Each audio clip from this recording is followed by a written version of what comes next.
Well, are you tuned up and ready? Because I sure am.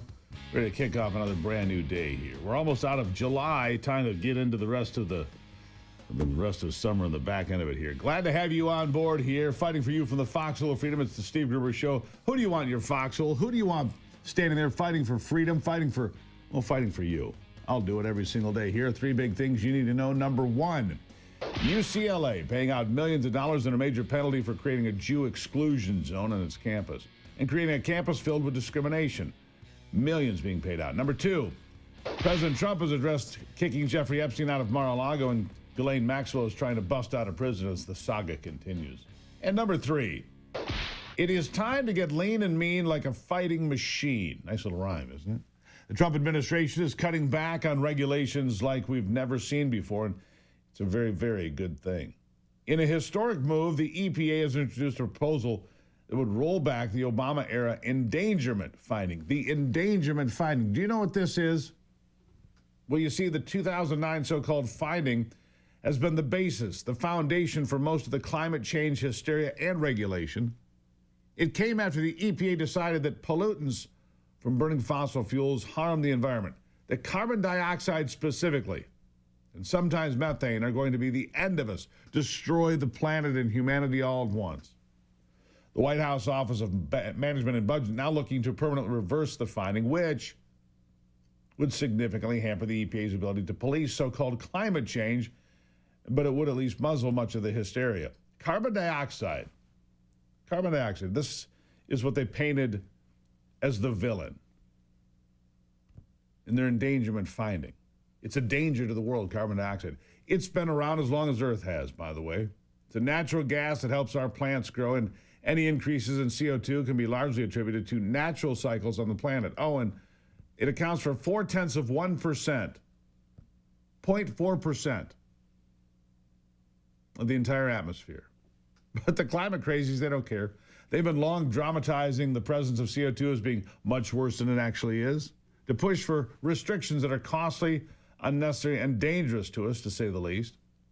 Overturning this finding is the kind of change that would outlast the Trump administration. It will outlast all of us. It's key. It would limit future authoritarian administrations from squeezing our economy into oblivion with regulation after regulation over what really is plant food. We're seeing the dawn of a new era with EPA Administrator Lee Zeldin. This is really important, who says it's just common sense. Common sense to reverse this kind of ruling. And it's what the American people really want. Listen to this. One of the biggest differences between conservatives and liberals, the right and the left, Republicans and Democrats on this, because we all care about protecting the environment. On the left, they say that in order to protect the environment, we have to put all these regulations in that will strangulate out of existence entire segments of energy sectors and other aspects of our economy. On the right, conservatives believe that we can both protect the environment and grow the economy. It's not a conservative choice. We are choosing to do both. And on top of it, that's what the American public wants. Right. So when you get elected into government, or you're here serving in the president's cabinet and running one of these agencies, why are we here? Because the American public made a choice last November to send Donald Trump back to the White House to be the president of the United States. When they were exercising that voice, they were saying that they want agencies to apply common sense. They want agencies to be cognizant of economic pain. Mm-hmm. That if you run an agency like the EPA, where the core mission is protecting human health and the environment, you should do so in a way that can allow them to afford to heat their home and have get the prescription drugs they need and be able to put the groceries that they need to inside of their fridge. They should be able to afford to purchase a car. They should have a job. And it's a big difference between the right and the left. Yeah, he's exactly right. Lee Zeldin, former member of Congress, ran for governor in New York, came pretty close for a Republican. He's exactly right. You can care about the environment. We all do. I care about clean air and water and dirt. But that doesn't mean you need to sacrifice the economy and the business sector on the environmental altar, the big green altar, of course.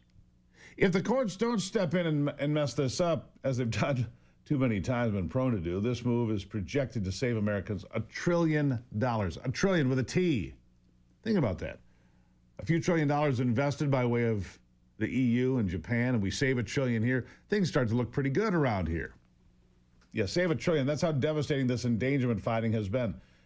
That one agency, with just one move, can accomplish more deregulation than entire presidencies have ever done in American history. One move.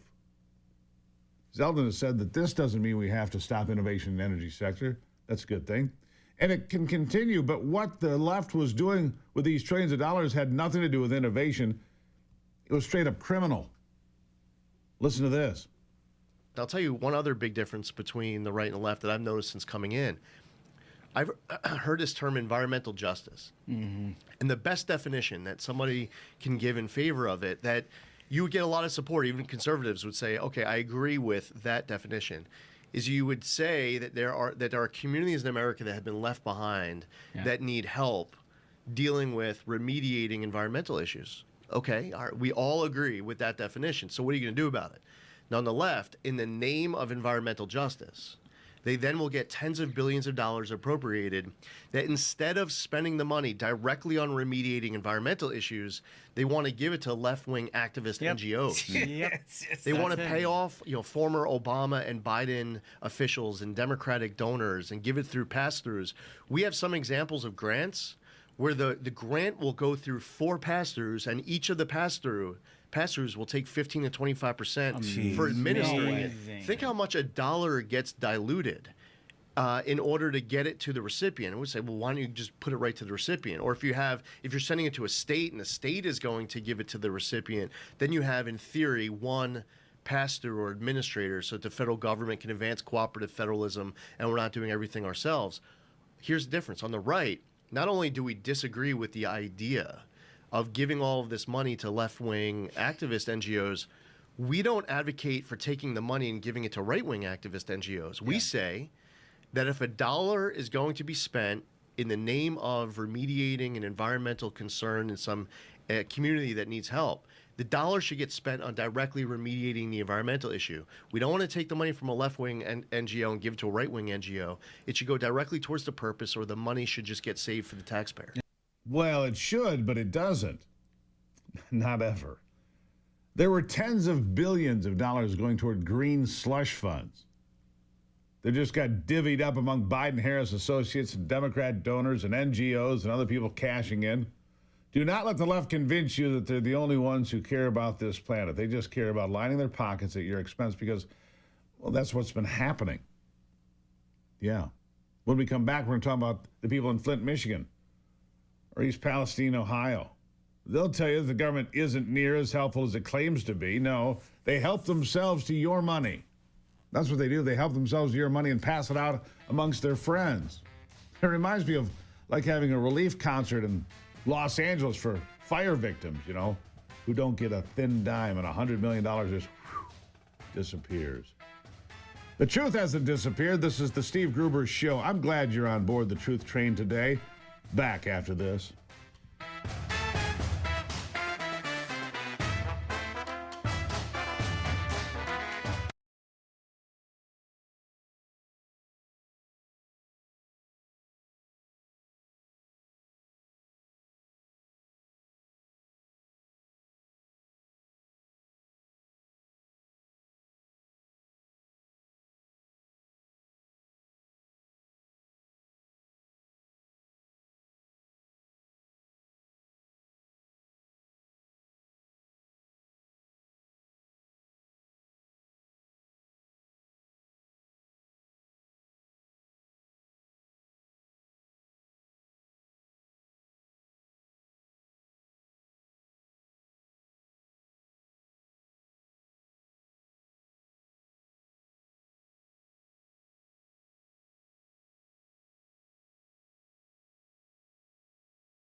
The government cares about you.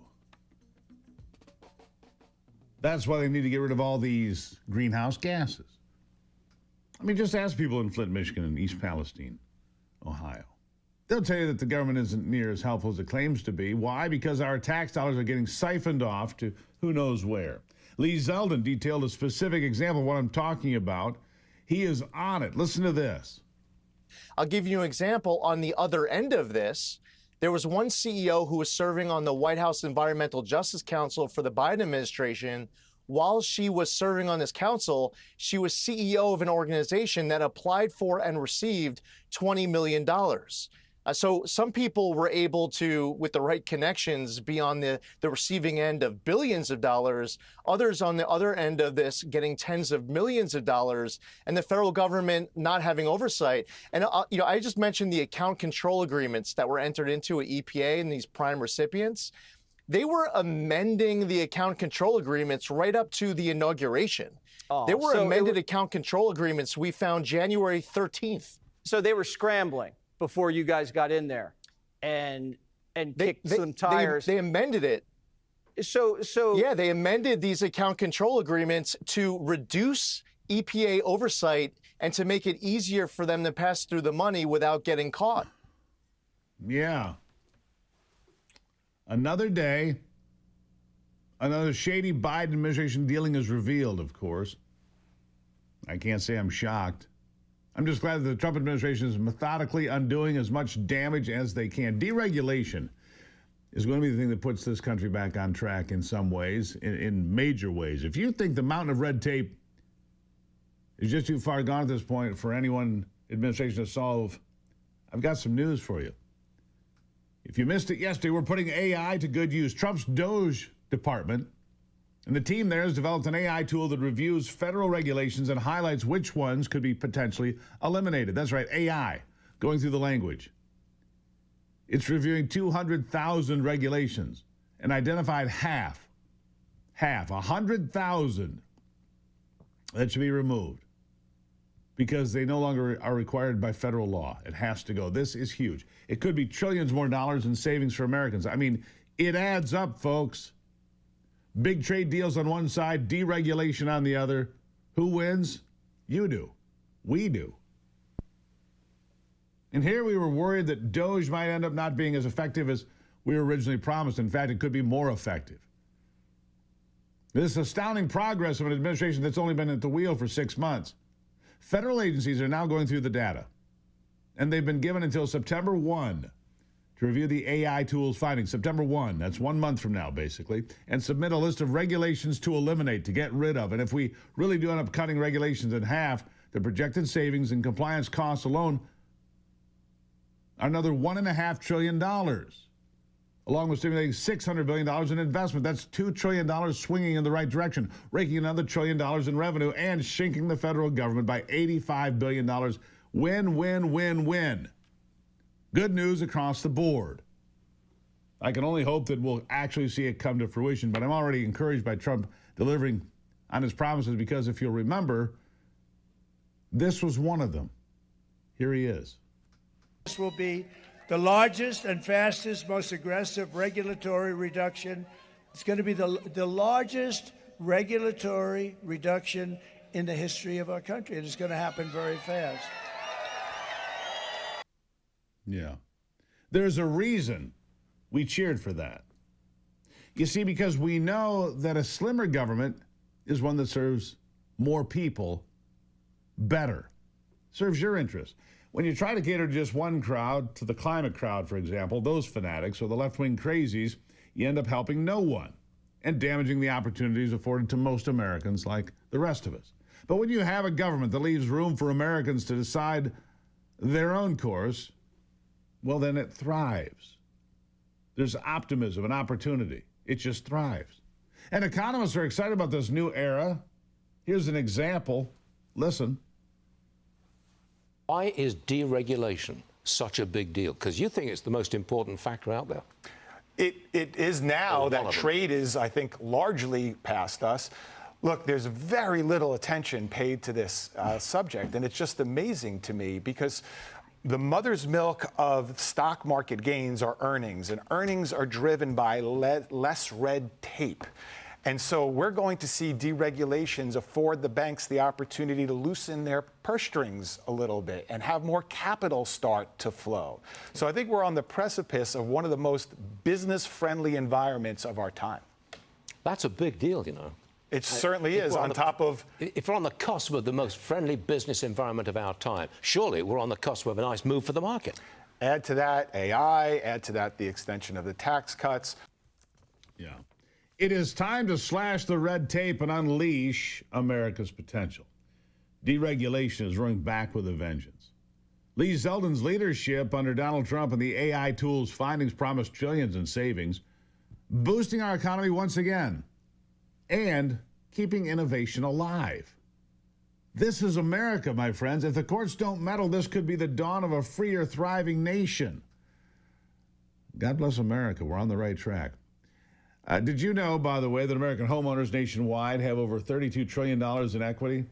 Cyber criminals are targeting it with a growing scam the FBI calls house stealing. House alarms, doorbell cameras, and deadbolts won't work against these thieves because they're not after your stuff. They don't want your TV. They want your equity. If your title isn't being monitored, scammers can transfer the title of your home into their name using a one-page document they file at the county courthouse and then take out loans against it or even sell the property behind your back. Scariest part, you won't find out until collection or even foreclosure notices start hitting your mailbox. But by then, the damage is done. The best way to protect your equity, triple lock protection from my friends at Home Title Lock. Triple lock protection, 24/7 monitoring, alerts of any changes, and God forbid if the worst happens, restoration services, no cost to you. Get a free title history report and a 30-day free trial of triple lock protection today by going to HomeTitleLock.com using the promo code Gruber. HomeTitleLock.com. Promo code Gruber.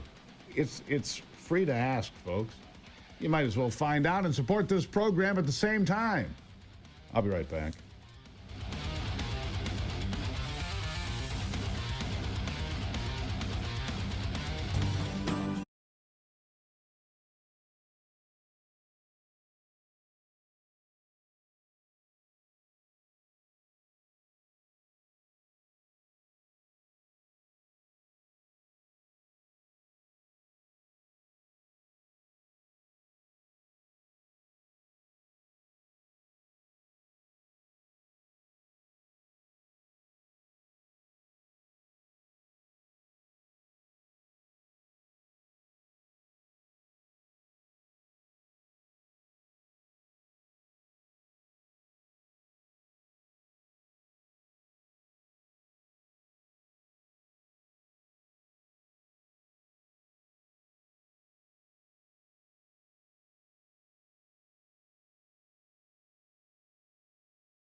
All right, watching the tsunami warnings, the sixth largest earthquake, tied for sixth largest ever recorded, hit off the coast of Russia. 8.8 on the Richter scale off Kamchatka, off the Kamchatka Peninsula. Happened about 12 or 14 hours ago now.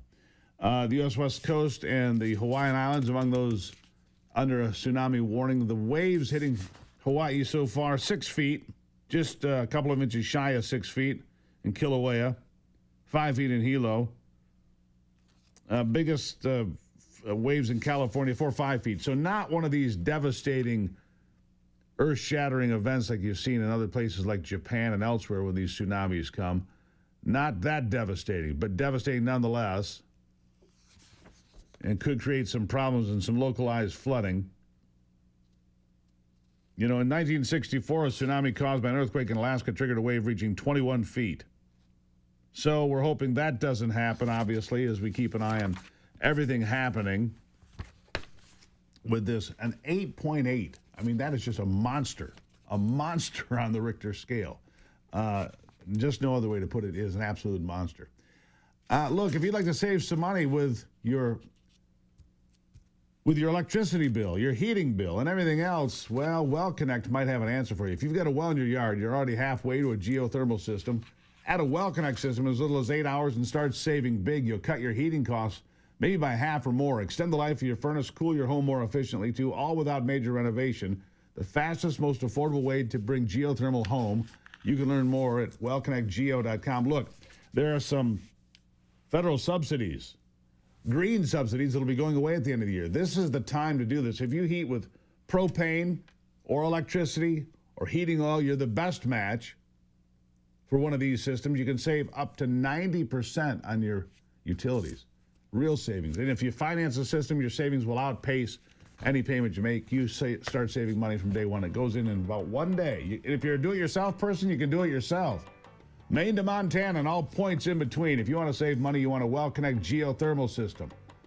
Go look at it. Check it out. When I come back, Dr. Peter McCullough will be here. We've got a lot to talk about with him after the break on the Steve Gruber Show.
I was on Dr. Peter McCullough's Substack here recently, and he said that chemotherapy, chemotherapy, we've all been taught, is there to battle cancer.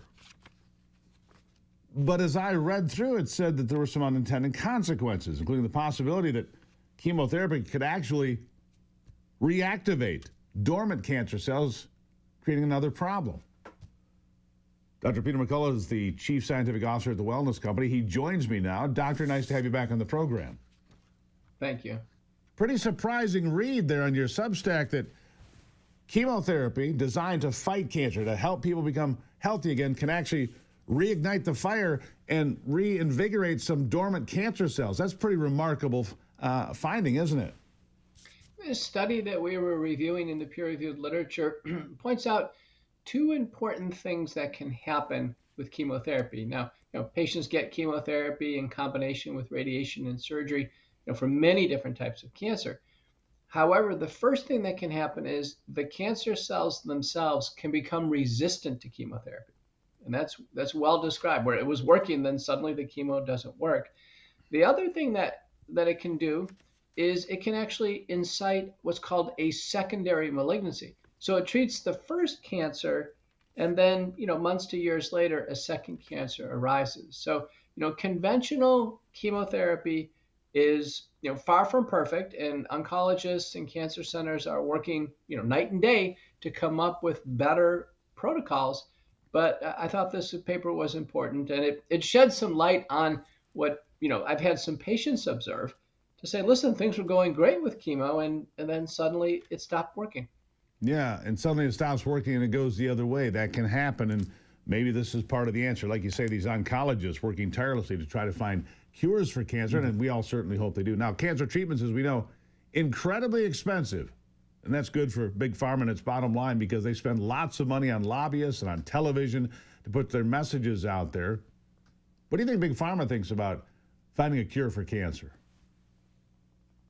Well, if there's a secondary malignancy, then there's a whole new round of treatment. So we do have some concerns regarding this self-perpetuation of illness. Now, once drugs get generic and they're very affordable, in cardiology, over 90% of the drugs I use are generic. And, I don't have any problem with a patient being on a medicine for years because it's so affordable.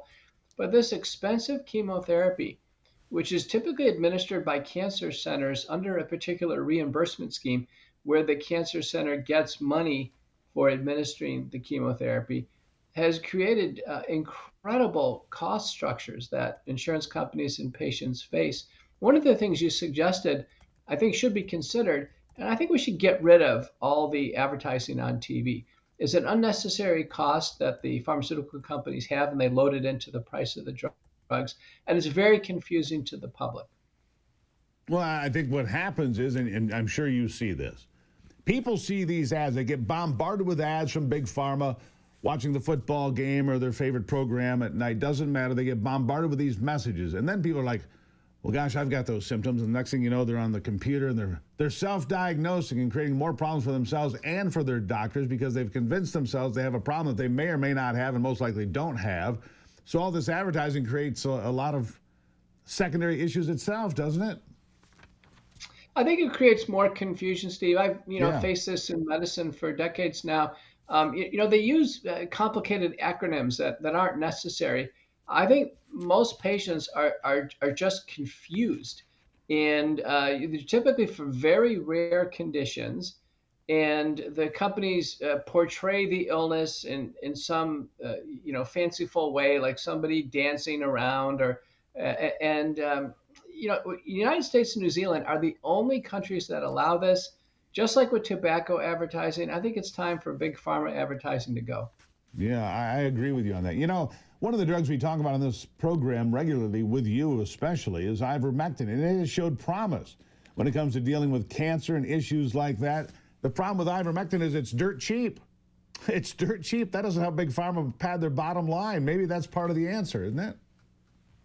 The National Cancer Institute, that's its role to study repurposed drugs. So ivermectin, mebendazole, for instance, there should be giant requests for applications. There's too many clinical observations that patients are doing better adding on ivermectin and mebendazole. At the Wellness Company, we actually have a fixed combination.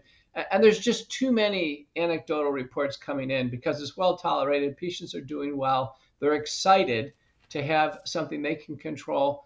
in battling cancer. Now, it's used off-label. It's used to treat parasitic diseases on-label. But this is up for the NIH and the National Cancer Institute. They should have an all hands on deck, large study, large prospective randomized trials of ivermectin and mebendazole in a variety of cancers. They've studied other generic drugs in the past. They need to get going on this, and the public is getting impatient. I just went through a protocol for this. The parasite cleanse from the wellness company where you work has an ivermectin and mebendazole combination. It's a 21-day run. I just did it. I feel great. I'm glad I did it. It's a parasite cleanse. 60 million Americans have parasites of some sort. If you eat shellfish or sushi, or you've got dogs and cats around the house, you can certainly collect a parasite, not even realize the next thing you've got brain fog, you don't feel well, you're just feeling lethargic. You can have a parasite issue. This parasite cleanse is the gold standard. Worked great for us. We loved it. What would you recommend this? If there are signs and symptoms, the CDC calls these neglected parasite infections, from Giardia to strongyloides to various forms of hookworms. And we do eat sushi. I had sushi last week. I ended up having a GI problem yesterday, and I do wonder. And so, in short of waiting for a doctor's visit, trying to get stool samples, these drugs are so safe and so effective that an empiric parasite cleanse is what you did is very reasonable. You can go to the wellness company, do a review with the doctor, get the medicine shipped out to you, and get going. Yeah. The fear mongers are running behind schedule, Doctor. Last thing I want to ask you about. I mean, I haven't heard about bird flu, monkeypox, Marburg virus, or anything the last few weeks. What's next on their hit parade? They're always trying to scare us with something. No doubt there'll be another, roll call for Disease X, the Center for Epidemic Preparedness and Innovation, CEPI, formed by Gates Foundation and World Economic Forum. Their entire goal is to produce a Disease X in a lab and then come up with a vaccine for it, just like what happened with SARS-CoV-2. So look for that. I can tell you that this biopharmaceutical complex that I described in my first book is so huge. They have trillions of dollars, at their disposal. They're not going to just let this infectious disease biological threat story die, because we've seen one after another. You correctly pointed it out, and there's going to be another one, and the public should be aware. And here it comes. And by the way, word to the wise, measles is a common childhood illness with about a 95% infection rate when it's unvaccinated, with a death toll of 1 in more than 1,000, so pretty safe. If you want to know more about your good health and taking care of yourself, or this parasite cleanse, go to twc.health/Gruber, twc.health/Gruber. By the way, on the cleanse, you'll save $60 and get free shipping right now. Doctor, greatly appreciate you being here as always. Thank you. Dr. Peter McCullough, everybody. Yeah, the fear mongers they're working on their magic potion right now. The wellness company, all things concerning your health can be found there. twc.health/Gruber is your promo code. I'll be right back.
Life is certainly busy. You're running around all the time, taking care of the kids, taking care of yourself, making sure the bills are paid, all those sorts of things, right? Imagine going about your life, paying those bills, maintaining your home, and then you find out one day, on paper at least, you don't own it anymore.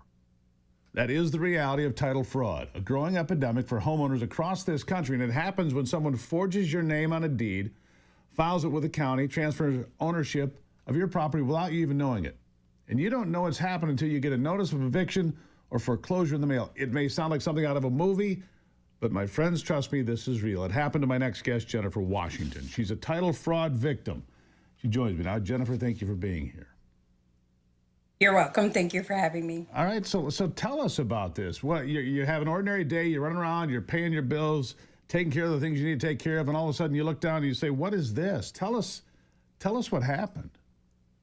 Well, it was just a regular, normal day, and I started getting notices in the mail. Welcome to the neighborhood, new ownership, home warranty letters. Sure. You know, asking The normal for stuff. home warranty policies. Yes, the normal stuff.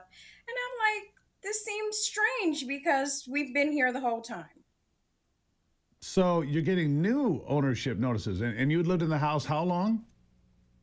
We've had ownership over the house over 30 years now. And so, okay, welcome to the neighborhood. Here's home warranty information if you'd like to sign up. Did you think anything of it at first? The first couple letters, maybe it was just, some kind of typo. But then when they really started rolling in, it's like, okay, something's not right here. So I asked friends and family, hey, how do you get to the bottom of this?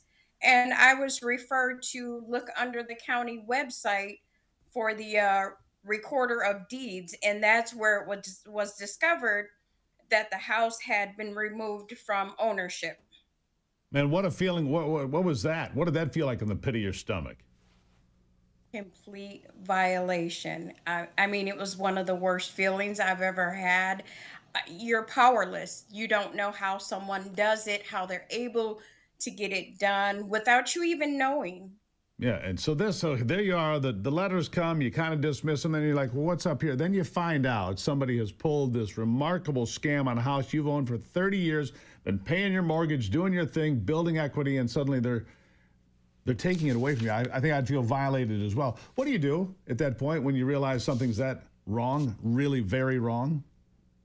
Well, I started to, the first step was I went to the recorder of deeds office. Well, I started calling them, and of course, you can never get a live person when you're Right. calling any government agency. So then I scheduled a visit, went over, and I paid for the records, and it showed who transferred the deed over, and I requested a certified copy. Um, I asked them, well, how did they allow this to happen? And they informed me that as long as the paperwork is correct, it's only their jobs to file the paperwork. They do not investigate fraud. They didn't care. So, They no, it was a didn't dead care. end. Wow. It was not concerned whatsoever. That's frightening. So now you have no legal standing in your own home. You've hit a dead end. You've hit a wall here because the county doesn't care. They're like, yeah, take that up with somebody else. Then what? Then what do you do? Do you start investigating? I mean, do you call people? Do you get a PI? What happens next? At this point, I'm going along with family members to find out what we can do to get an attorney to fight this. And of course, that would be astronomical to Sure. fight in court, not knowing because life is still going on. Right. You got everything else Bills you are still have to still take care of going. in life. Yeah, I understand. All right. So then at some point, through this process, through this horrifying process, I can't even imagine. Because you're right. You try to call somebody, you get a machine. You try to ask somebody, not their department. They send you to somebody else. They say, not their department. You just get passed around. Nobody cares. So how did you first hear about home title lock? Tell me about that. Well, there was a policy opened on the residence months prior to, and it was on automatic payment. So I really wasn't concerned with what it was. So I looked into it and investigated it. looked up the company itself and found out this is my angel in disguise. So you had gotten home title lock, or somebody in the household had, weren't really paying attention to it, small price to pay, and then you find out, my gosh, I've got a remedy here. Tell me about that. Well, after I realized what the company was for, I gave them a call to report what had happened. I had all my printouts, and I also had the certified copy of the transfer of the deed. Sure. And I contacted them. They're on the case. They were fixing Yeah. it. And they Yes, got it done for you. That's the remarkable thing. They got it done. In fact, they'll spend up to $1 million to help people get everything back in their name. Let me just real quickly, what would you say to skeptics? Say, well, that's not really a thing. We got about 20 seconds. What would you say to a skeptic who thinks this can't happen to them? I never thought it would happen to me, and this was a godsend. And this is probably one of the best things that you could ever do to protect yourself and your home, because fraud is real these days. It is so real. Real, and people are out there stalking you and your money every day. You can find out more, my friends. This is Jennifer Washington. She's a real victim of home title theft by way of transferring paperwork. You can avoid being a victim by going to HometitleLock.com. HometitleLock.com. Use the promo code Gruber and learn from this lesson that Jennifer shared. Jennifer, thank you so much. Thank you for having me. Really appreciate it. Again, HometitleLock.com. $1 million to back you up. HometitleLock.com. Promo code Gruber. I'll be right back. God bless America. We'll go to break right now. We'll be back in just a moment. Home Title Lock. Great company for you to be working with. I'll take a break and be back after this.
All right, 2 people arrested now in that brutal Cincinnati mob attack. You saw the videos here yesterday as we showed you. It was a bunch of old white folks leaving a jazz festival. They were attacked by a mob of black folks, younger people, and just beat the tar out of them. There's some information online that one of these white men may have slapped a guy, leading to this beatdown, but the beatdown was brutal. And there were several in the beatdown, including a woman who was knocked cold, catatonic, laying on the ground. These people, by the way, arrested, charged with felonious assault and other serious crimes, released on $400 bail, $400. One of these people has a criminal record receiving stolen property, weapons under disability, improper transportation of a firearm, and other crimes. $400 to be released. His bail was $4,000 cash or surety. $400. Let him out. $400. And he's out there terrorizing the community of Cincinnati. Nice job, everybody. Really proud of you up there in Ohio. I mean, good grief. This is what's wrong with your criminal justice system. Some criminal justice systems are weak, so is some coffee. I drink 1775 coffee. It's hand-picked. It's got an 85-plus rating.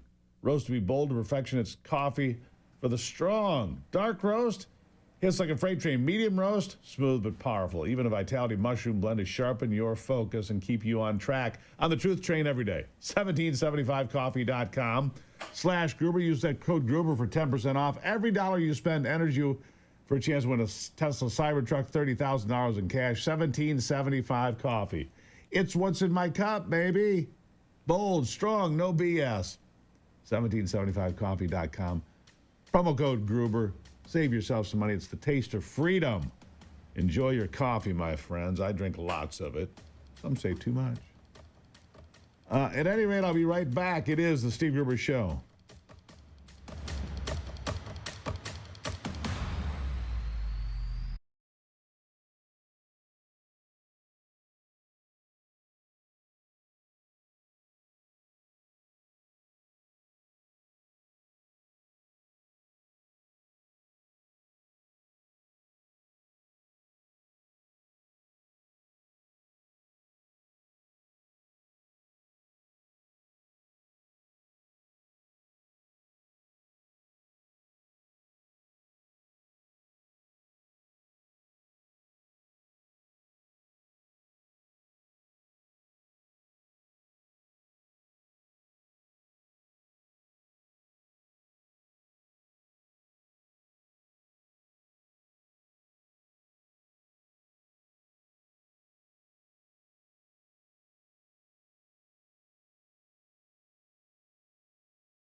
All right, coming to you live from Studio G, the truth train rolling out of the station again this hour just for you. Look, we like to fuse and blow these hours out one at a time, giving you the best information and everything we possibly can, and I appreciate you being here on the Steve Gruber Show. Remember, we're fighting for you from the foxhole of freedom. The question is, as it always is, who do you want in your foxhole? I'm there with you every day to make sure you have all the truth you need. Live in all 50 states and around the world. Here we go. 3 big things you need to know this hour. The United States is number 1, and China back at the negotiating table as the U.S. puts more and more trade deals on ice. It means the Chinese could get frozen out and get really hurt if they don't step up. Number 2, at the same time, China is working overtime to undermine the United States when it comes to the Panama Canal. They're playing dangerous games there because President Trump will never let that go. And number 3, let's look in on the economy, shall we, to start this hour. Gas is cheaper than it was yesterday, last week, last month, or last year. Good news. Eggs were $2.70 a dozen when I saw them just yesterday. In fact, everywhere I look, I see good things for the economy. Maybe you do too. I'd like to hear from you, though. Go to stevegruber.com, send me a note and say, hey, here's what I'm seeing where I live. Michigan, Montana, Mississippi, all points in between. I don't care. I'm curious. You know, I kept a note here from 2021 where things stood on the 21st of January, the first day Joe Biden was in office. Gas was $2.29. Interest rates on a 30-year mortgage were 2.25. 2.25. You could get them. Stock market at 30,800. GDP growth for the third quarter that time around 33.1%. We had the best economy ever until COVID came along by design and gutted the American economy and the world economy. Really, we've come back a lot, but we haven't come back all the way, have we? I'm not the only one seeing a lot of promise right now, though. I'm not the only one seeing a lot of promise. Consumer confidence continues to rise in Trump's economy. Listen to this. Just came in 97.2, which is a strong number. By the way, Stu, the estimate for the consumer confidence reading was 95, so that is better than expected. We'll see if that has an impact on the market, but certainly better news on the consumer confidence number. It is a great number on the consumer confidence number, and all of this, again, the backdrop is the U.S.-China are back in trade talks, this time in Sweden. U.S. previously set an August 12th deadline with China to reach a tariff agreement. They've now shortened the time for Russia to get on board as well.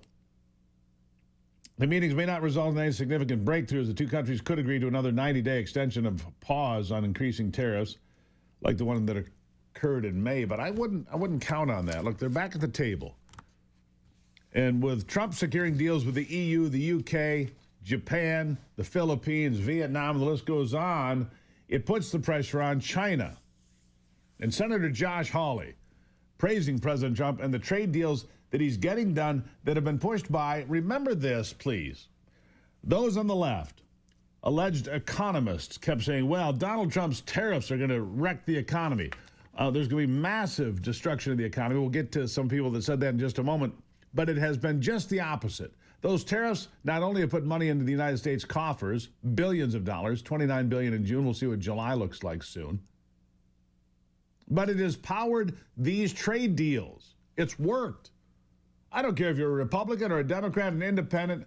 I don't care if you worship stones. The fact of the matter is you cannot deny the fact that the tariffs have worked with great results for us.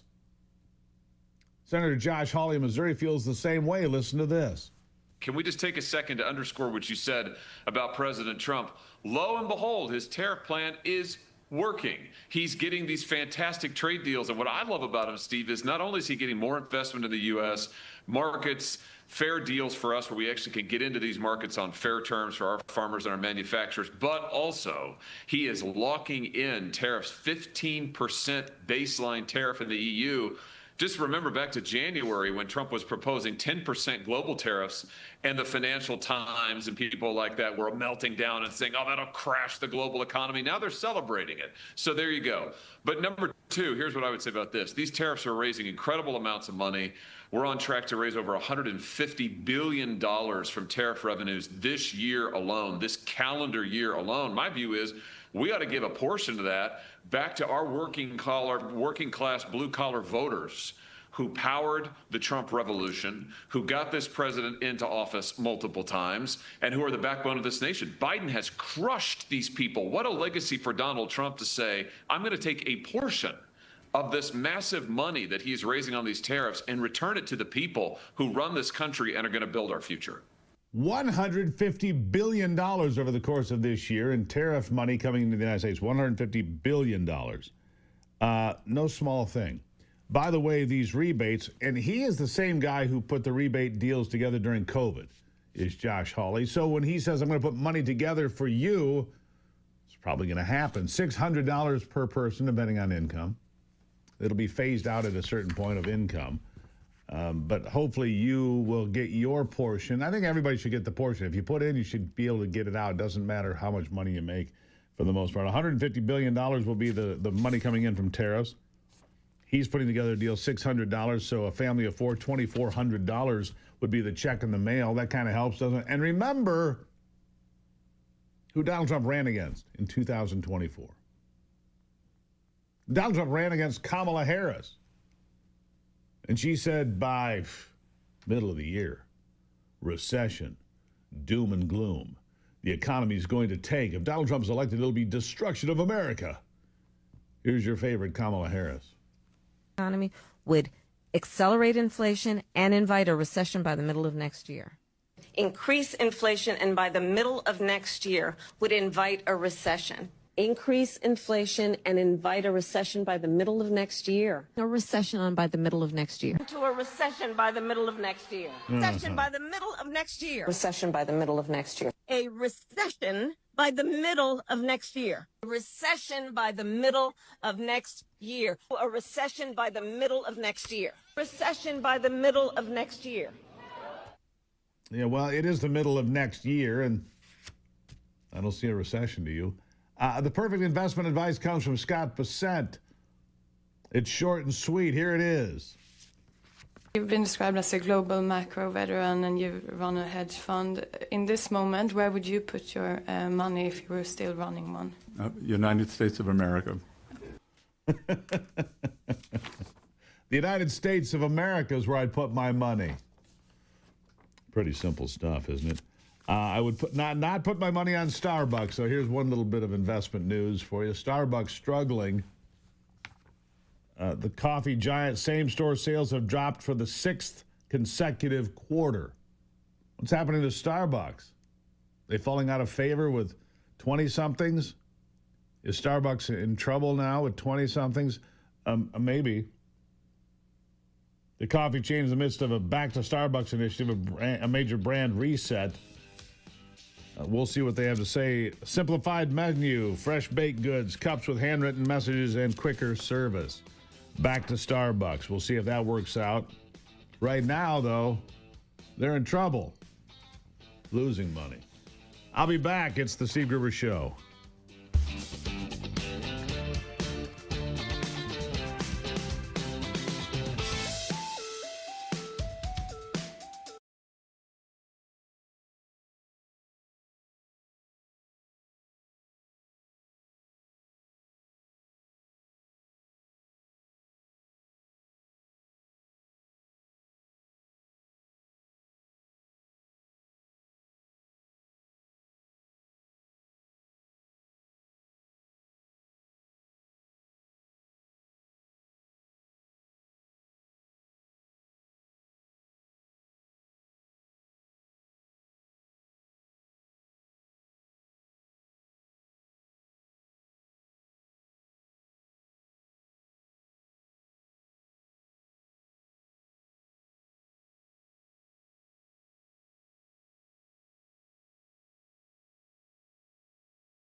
We were just talking about investments, of course, in America and a lot of investment opportunities out there. One of them, of course, is crypto. What do you think of it? Something you consider, something you don't consider? Sam Amsterdam is the Unicoin Senior Policy Advisor. He joins me now. Sam, good to have you on the program. Crypto has been, well, it's been an absolute godsend to some 28 billionaires created by Bitcoin alone, according to what I read. 28 billionaires, and who knows how many millionaires. I feel like that time has passed, though. We'll get back to that. Let's talk about the Genius Act for a moment. Its ramifications to the midterm elections in the years to come and to American geo-commercial competitiveness. What does it mean for crypto going forward, Sam? The Genius Act caught a lot of attention, but what does it mean to you?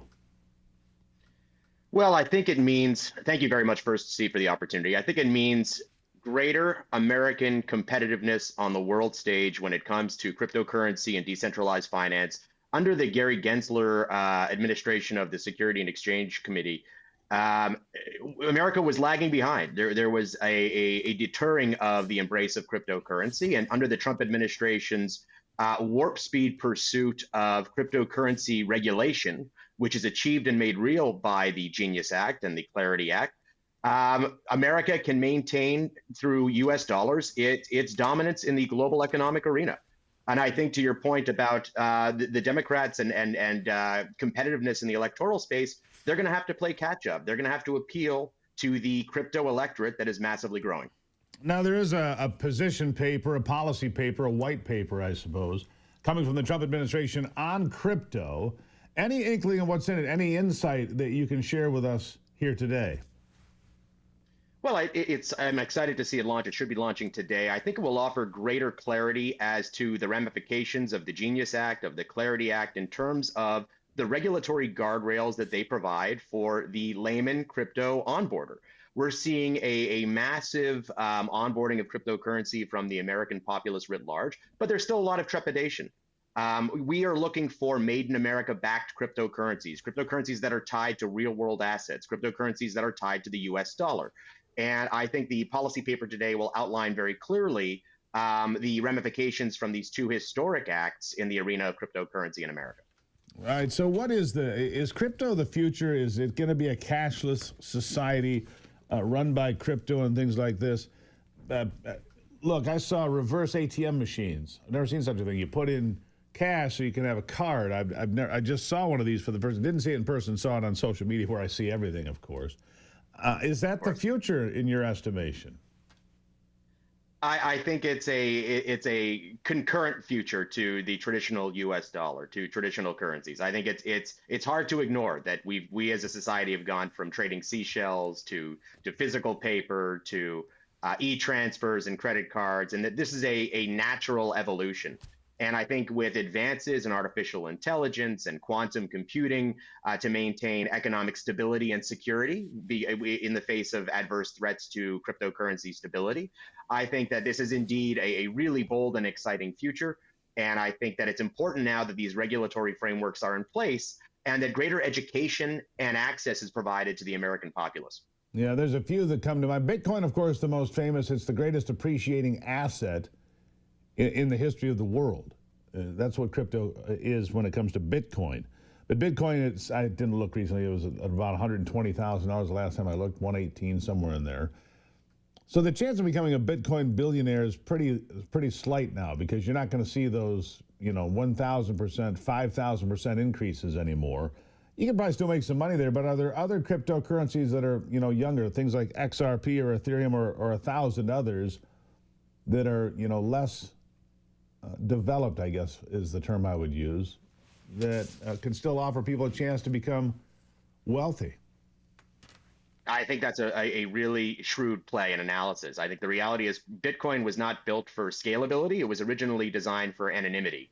And the intrepid should be looking for cryptocurrencies that are diverse, frankly, that are America-backed, that offer stability in public reportage, for example.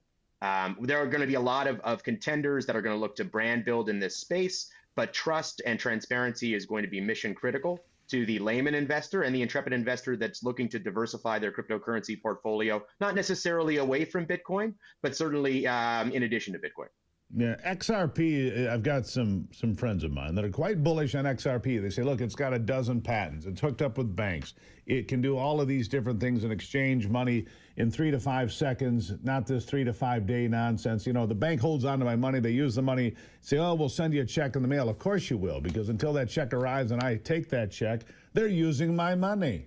Versatility, XRP, is that one of the ones that what you're talking about there?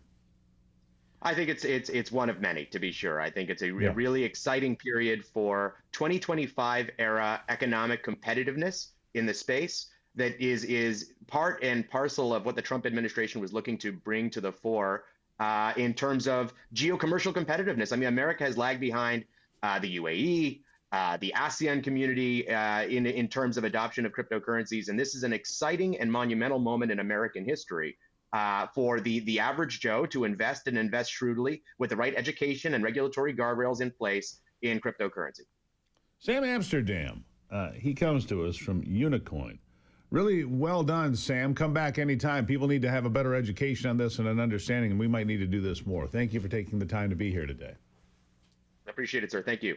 All right, and look, while we're talking about the elites got rich off crypto. But Americans like you often left behind. Not anymore. Block Trust, IRA, changing that, bringing the crypto opportunity to real Americans just like you. Crypto is fueling President Trump's America First economic miracle. Now's your chance to get on board. Their Animus AI trading platform runs 24/7, crushing old school strategies and helping patriots like you build serious wealth like the elites. It's been named the #1 crypto tech platform by Bitcoin Magazine, and Block Trust IRA offers up to $200 million to protect their clients, some seeing 250% returns.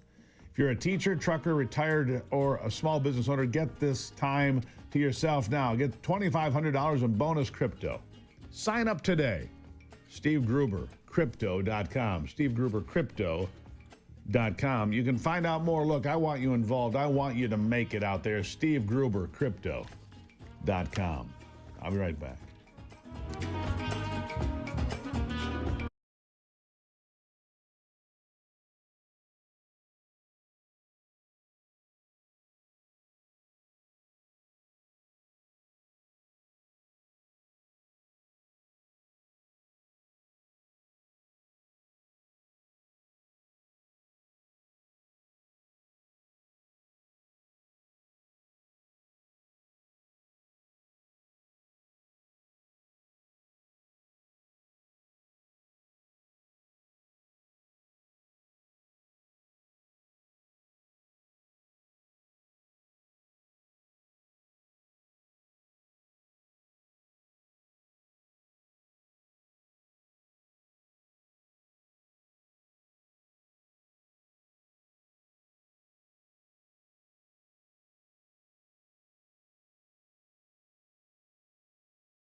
All right, glad to have you here with us this morning. Every morning is important to stay informed, to stay on top of everything that's happening, and remain in the mix of being in the know. Too many things happening just to keep your head in the sand, all right? Ghislaine Maxwell says she will testify in front of Congress, but there's a whole list of stipulations that go with that, including full immunity for anything she has to say, a lot of different things. But Ghislaine Maxwell, Jeffrey Epstein's sidekick and pedophile helper, I suppose, will testify in front of Congress. We'll see if they take her up on that offer or what that deal would look like. We'll keep you informed on that. Meanwhile, American citizenship. It's unique, but it's in decline. Why? Hillsdale College has an online course with renowned historian Victor Davis Hanson to explore the foundations of American freedom, the responsibilities of self-government, and the cultural forces that are eroding our shared cultural values today. Here's a preview of what you'll be seeing and learning. Listen. When you have these woke revolutions, it requires all of us at some point to say, no, not going to do this. A nation has to have civic education. They have to know what the Constitution is. They have to know what the First Amendment is. They have to have some idea who the people were that died at Shiloh, what Okinawa was about, who Andrew Jackson was, who Lincoln was, who Harriet Tubman was. If you don't have models of your past, you're going to forget it. We are living in a country that has no resemblance to the visions of the Founding Fathers in the first 200 years of our history.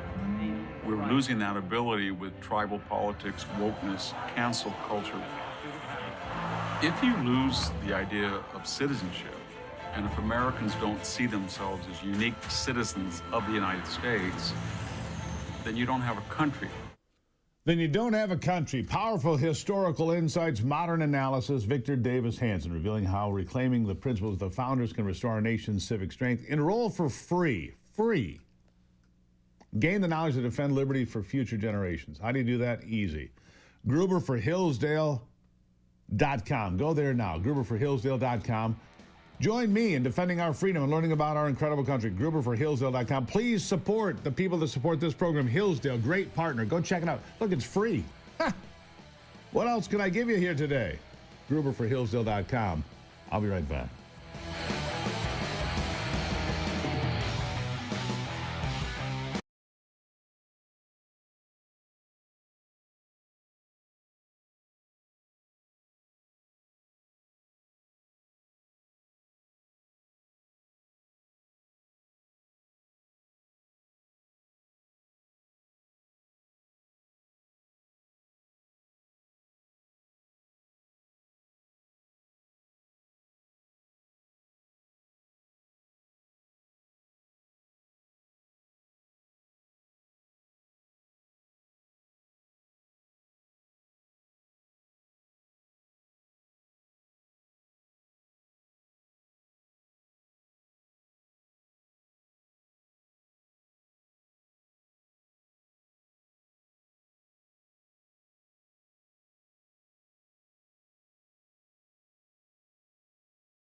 We try to cover it all, A to Z, soup to nuts, everything in between. It's how we try to keep you educated and in the know on everything important here every single day. Thank you for being here.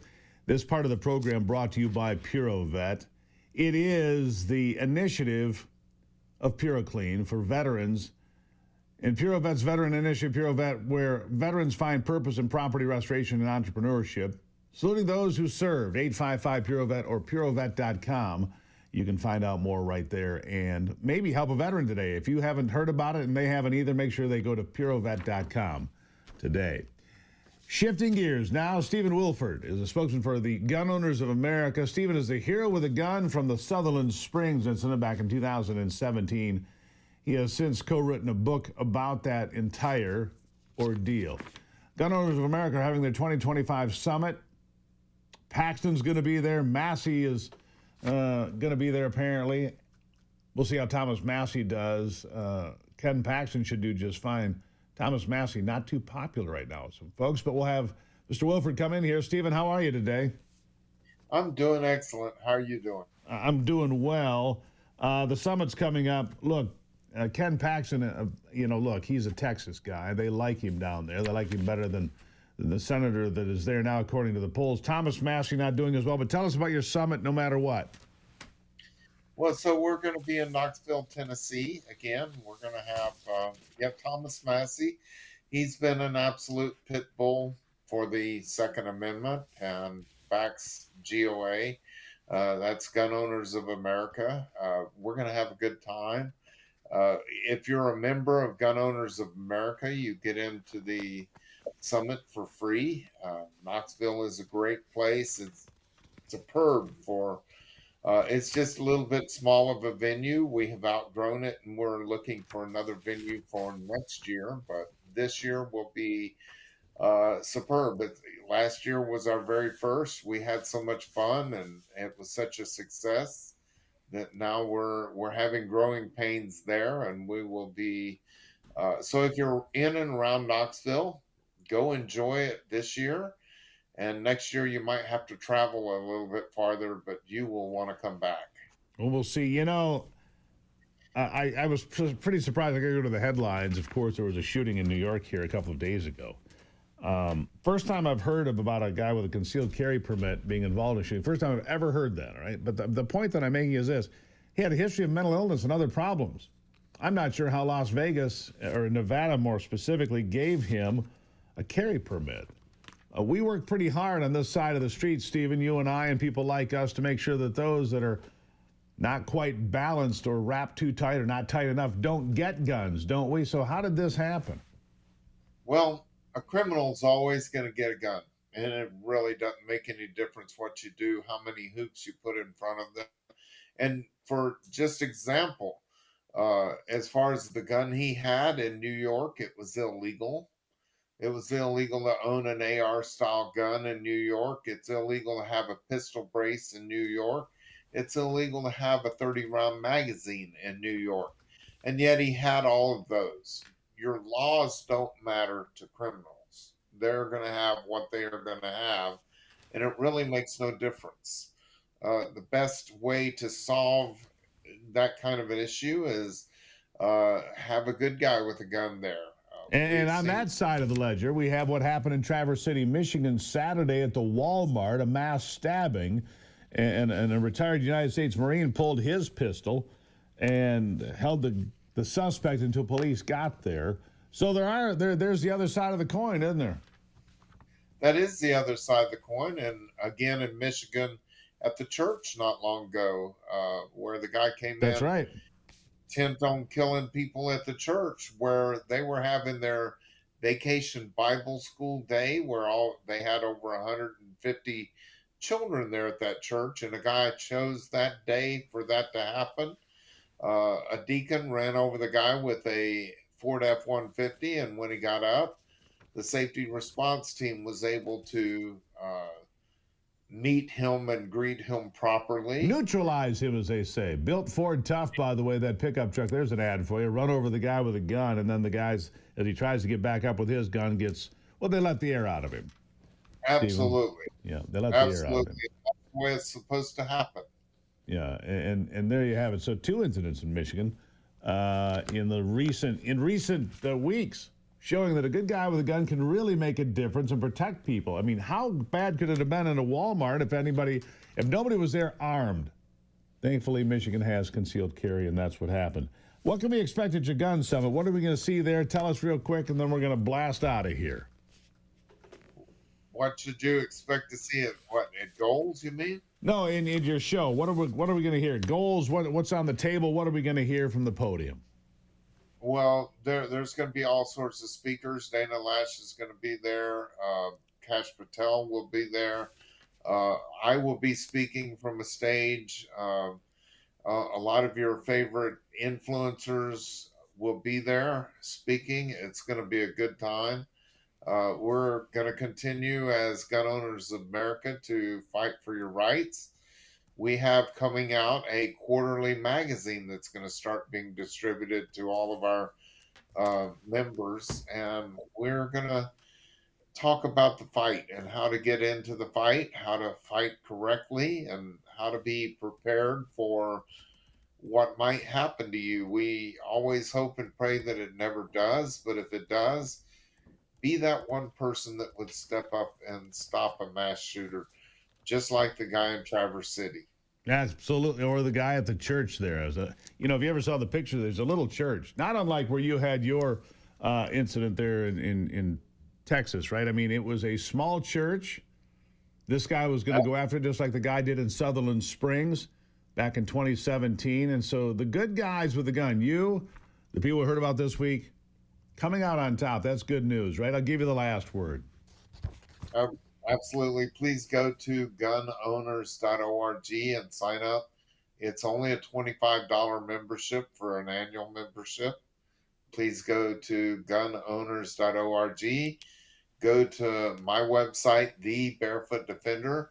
Purchase my book from that website or Amazon, A Town Called Sutherland Springs. And thank you so much for having me on. And be armed, be prepared, and be ready. Yeah, there you go. Greatly appreciate you being here, and I look forward to talking to you again. Stephen Wilford, spokesman, Gun Owners of America. Thank you for being here, my friend.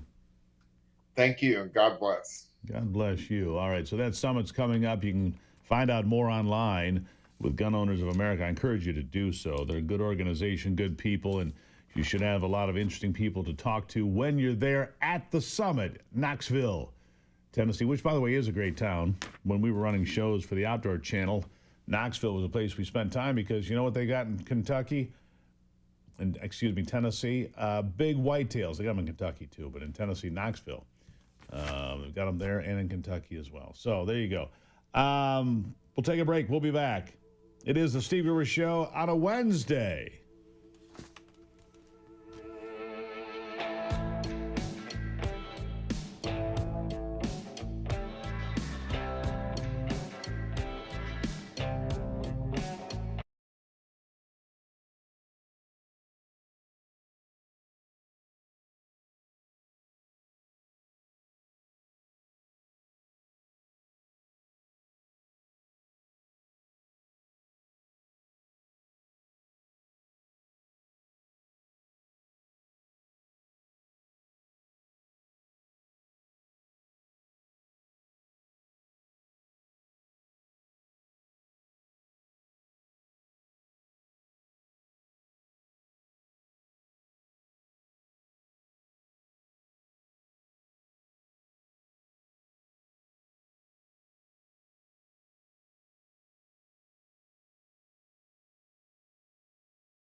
All right, the fight to get back 300,000 missing kids. Now, that's one of the big driving agenda items for this administration. Find the 300,000 missing children, the ones lost by the previous administration. Are they working in sweat shops? Are they slave labor? Are they being trafficked for sex? What exactly is going on? You have to ask yourself. ICE has found apparently 13,000 of them, the administration says. Guest is on hold. And they've arrested, has ICE, over 200 illegal alien child sex offenders. See how these things tie together? You've got these missing children and sex offenders. David Scarlett, former U.S. Marine, Texas pastor, chairman and founder of His Glory Ministries, and the creator of the film Battle at the Border, joining me now. David, thank you for being here. Hey, thank you for having me. All right, so tell me about this. Sex offenders. You would think from the Democrats that, the people that we're deporting are these, innocent people just working hard, in the salt mines, trying to keep their families going. But it's a lot worse than that in a lot of places. 200 sex offenders and counting just in the Houston area in the past 6 months, right? That's right. So how do we... Yeah, these countries... Go ahead. Yeah, these countries are, as President Trump said before he came back into office, he said, these countries are giving us the worst of the worst. And we've seen it. We've videotaped it. We've documented it. We're traveling with people like Sheriff Lamb all day. It's horrendous is what has come across into our country. Yeah, so how do we, how do you find these folks? How do you clean it up? It's horrendous what's happened. A lot more needs to be done, obviously, right? Correct. Yes. Long way to go. Some people believe it's closer. J.J. Carroll thinks it's about 50 million people that have come in. 2 million, Tom Homan says, that are the worst of the worst, military-age men, potential terrorists. We know terrorists went into all 40 cities. And then, as you said, the human trafficking and the coyotes and the cartels bringing this in for money. That's where the missing children went. It's all the cartels making money off this, and it's disgusting. We see with U.S. aid as well, when they pulled back that our taxpayer dollars went to NGOs, including Christian NGOs, that were taking kids and putting them in all 50 states and losing them. Yeah, by the way, I want to give you this statistic. The 214 illegal aliens arrested for immigration offenses by ICE have been charged or convicted of a sex offense involving a minor, according to the media press release. That number, by the way, tops the 211 arrested during the entire 2024 fiscal year. This is for 1 month. And it's a remarkable achievement, but it's despicable that these people were ever let in. What do you think the goal was of the Biden administration, to just let the door be open to violent sex offenders and everybody else? Well, I believe there'll be multiple reasons once the truth finally comes out. But one of the key short-term reasons was for elections, to have a party that was in control. And we're seeing that with voter rolls, that they did vote in 2020. They did vote in 2024. And Social Security numbers just giving out like candy to illegal aliens for benefits, but also to get on the state's voter rolls. That was the main reason they did it. If this is just Houston, what's the problem like across the entire state of Texas when it comes to, convicted sex offenders? And it's not just sex offenders. It's people convicted of, felonious assault, of murder, of rape. It's across the board, isn't it?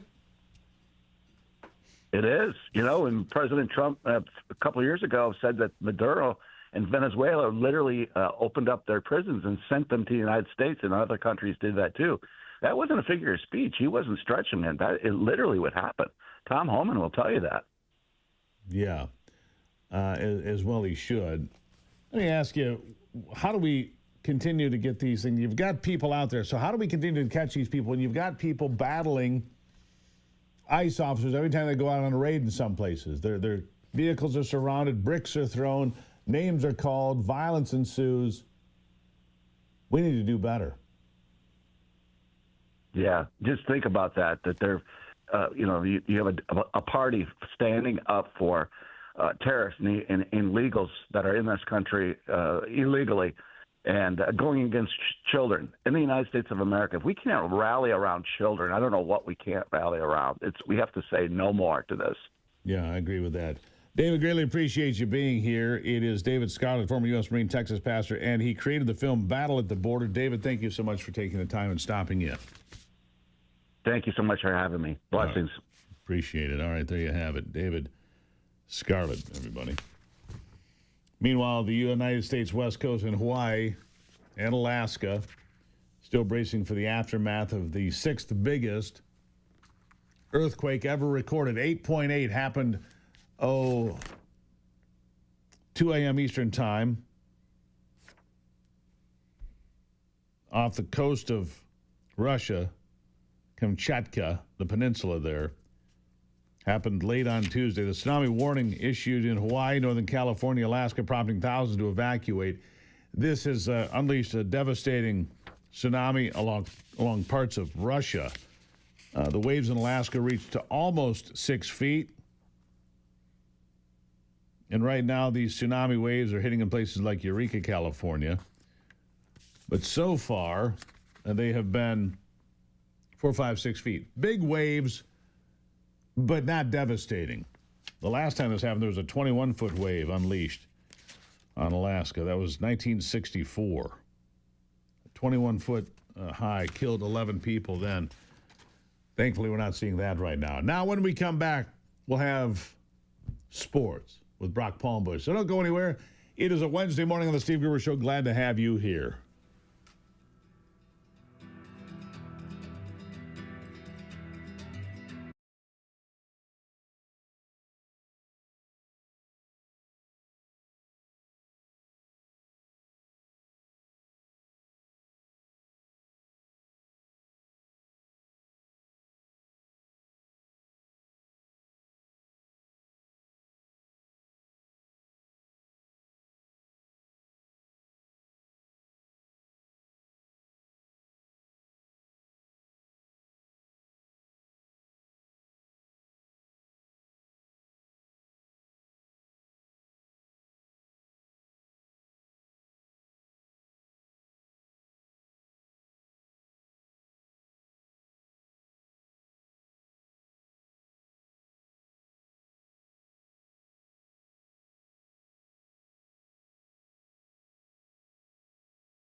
All right, let's check in on sports now with Brock Polenbush.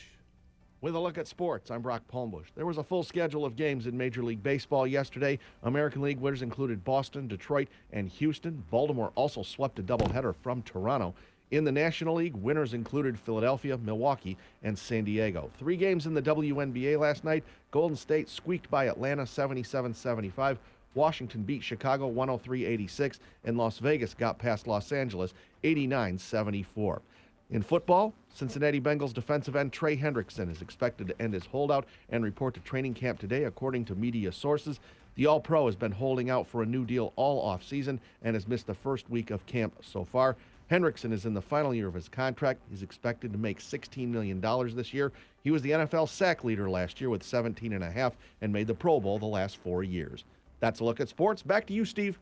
All right, Brock, thank you for that. Hey, by the way, it looked like the Tigers, you said this is the series I got to watch, right? Isn't this the one I'm supposed to watch with the Tigers? Yeah, one of them so far. They've won the first 2 games of that series. That's pretty important then. Yep, and now they've got that new acquisition that they got from Minnesota, Chris Paddock, going for them today. What do you think of that? What time's the game? Early game? All right. He's looking, I can tell. At any rate, there you go. My Tigers are back in the hunt, which is good news. The Tigers are back in the hunt. Good news for us. There was a time when baseball was everything. We used to get on the train, ride to Toronto, do things like that. Well, then there were a couple of strikes. I didn't care so much after that. But it's, it's all right. It's all right. I think Sarah's going to start a wiffle ball league. Are you going to join? No. No, I'm not going to join that. But I appreciate the asking. Appreciate the extension. All right. We're going to take a break. When we come back, we're going to get you the update on the tsunami warnings for the West Coast. The latest on what's happening with Ghislaine Maxwell. She wants immunity. Don't we all? And so much more. It's coming up on the Steve Gruber Show. You'll want to be here for it after the break.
Hey, nice to see you on a Wednesday as we kick off another big hour here from the Foxhole of Freedom on the Steve Gruber Show. Who do you want in your foxhole?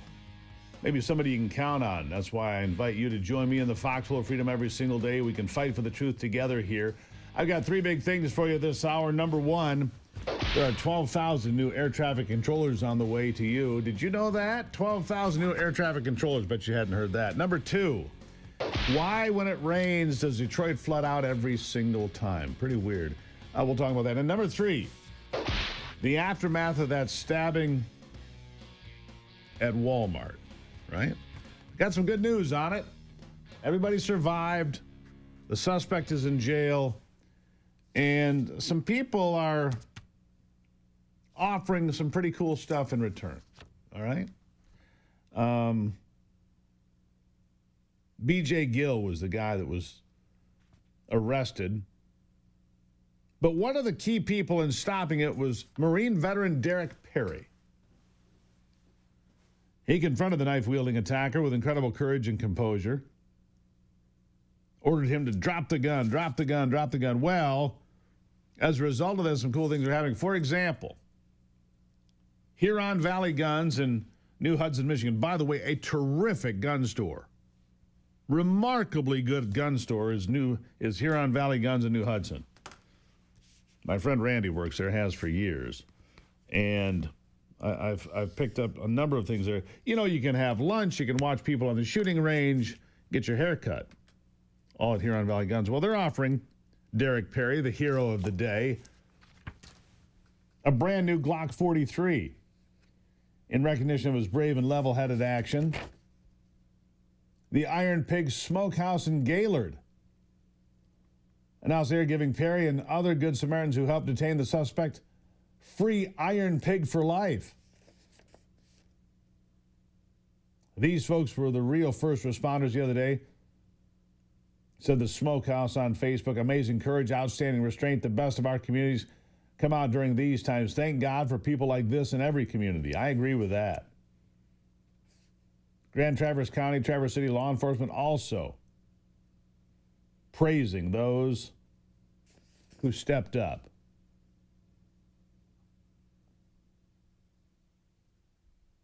Perry's family is also bursting with pride. His daughter-in-law, Riley Blankenship, posted on Facebook, "So happy to be this man's daughter-in-law, true hero.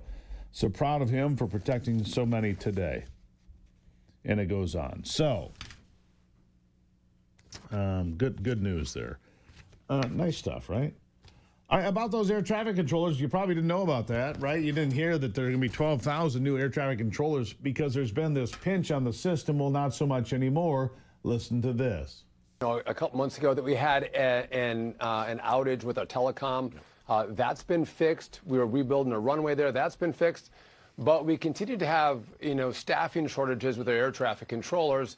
That, coupled with weather that happens in the summer, will create these delays. I was coming back from Nashville last night. I was delayed 3 hours because of weather. And so, again, I can't control that part of it. But what we are doing is we were given $12.5 billion as a down payment in the big, beautiful bill. We are going to rebuild our telecom network. We are pulling every string to get more air traffic controllers trained up, more air traffic controllers that are trained to stay on the job and not retire.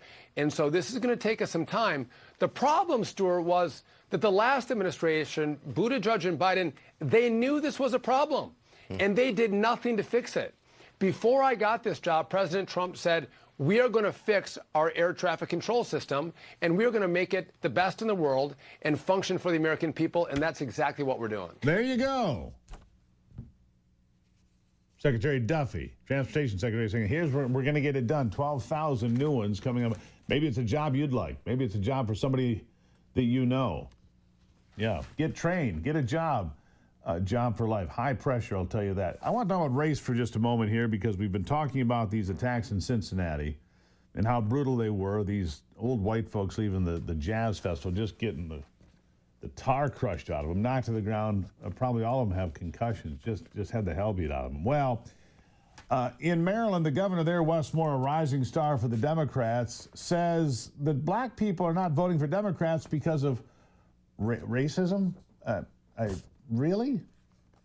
Democrats aren't voting, and black people aren't voting for Democrats because of racism. Yeah, you have to hear it. He's a black Democrat, by the way. Here he is. To address the issue. I think we've got to start making sure that this is not something that we're doing because of an electoral strategy, but something that we're doing because we actually care about the prospects. You know, because it is true that we have a justice system that has been targeting and weighted against black men. We have an education system that has been deliberate about the way that we are criminalizing and punishing black boys when we're watching the results of our young black boys continue to downgrade, and we are actually then turning around and blaming the black boys. Look, we blame all boys. Boys have been demonized. It has nothing to do with race. Wrong again, Governor. Toxic masculinity and all this nonsense. We need more masculinity. We need more real men. We need more real boys. Don't knock them down and try to make them act like a proper little girl. They're not. They're boys. They're rambunctious. They're short of attention. They're loud. They get messy. They pass gas at inappropriate times. Even older boys do that sometimes, from what I hear. I would never do that, of course, but others would, like Anthony, maybe, but not me. Meanwhile, Anthony can't even defend himself. Oh, you want to go there, Steve? No. Once again, by the way, speaking of race, and not speaking of Anthony, speaking of race, Democrats are saying, again, this is remarkably offensive, even to me, that black people and poor people are just too dumb to vote if you tell them they have to have an ID. They're just too dumb if you tell them they have to have an ID. Here it is. Been clear. When we fight for democracy, when we protect democracy, we got to fight fire with fire. We're not going to stand idly by, as Maya said. We're not going to let them revert to Jim Crow. And if you don't think they want to revert to Jim Crow, just look what they did in the SAVE Act, which went back to took Jim Crow for the whole nation. By so making it hard, they said you need ID, and they made it so hard to show ID that probably half the people in America couldn't vote. Oh, stop it. Chuck Schumer, this is why people hate Chuck Schumer and hate the Democrats. There he is. Oh, by the way, over on CNN, a Democratic strategist says a white man, he's not entitled to an opinion at all because he's a white guy. Listen to this. This, as an Aisha, American, let's talk about Kamala makes Harris. me really concerned. Let's talk about Kamala Harris. As a black lesbian who Donald Trump doesn't believe has genes as good as his, is he going to attempt to exterminate me why do you when believe he gets that, Aisha? elected? Why do you Because believe he's that? damn near said it. That's why, David. That's why. Because he's okay, and I'm not has going he to be said that, lectured by some white man who has no idea what he's talking about and is trying to rewrite history. Yeah, there it is. I am afraid. You're a white guy. You're not allowed to have an opinion. You're a white guy, says the black lesbian who thinks that Donald Trump wants to do something or other. Who knows? It's a good thing he's reopening the mental institutions. There are people out there that could truly use the help today, right now. We should have a hotline, 999. Call the mental institution today, 999. I'll take a break and be back. Ron Rademacher, he's not nuts, but he's fun after this.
All right, he may not be nuts, but he kind of acts that way sometimes. He's nuts for cold beer and big burgers. That's right, he's wandered these back roads of Michigan looking for the best of both and so much more. It's Ron Rademacher, everybody. Here he is. Ron, come on down. You're the next contestant. Hey, Stevie, how are you? I'm lovely, Ron. And you? It's just another day in paradise, man. It is. Paradise, not the one in the UP, of course. No, not that. How are things, Ron? Things are great. We're almost done with July, heading into August. We're all pumped about that because we're headed to for about 10 days in the Western Upper Peninsula. And hopefully I'll be able to take all this technology with me. And is that over where the, is it called Lake of the Clouds? Yeah. So off that way? Yeah, it's in the Porcupine Mountains. Very good, Steve. Yeah.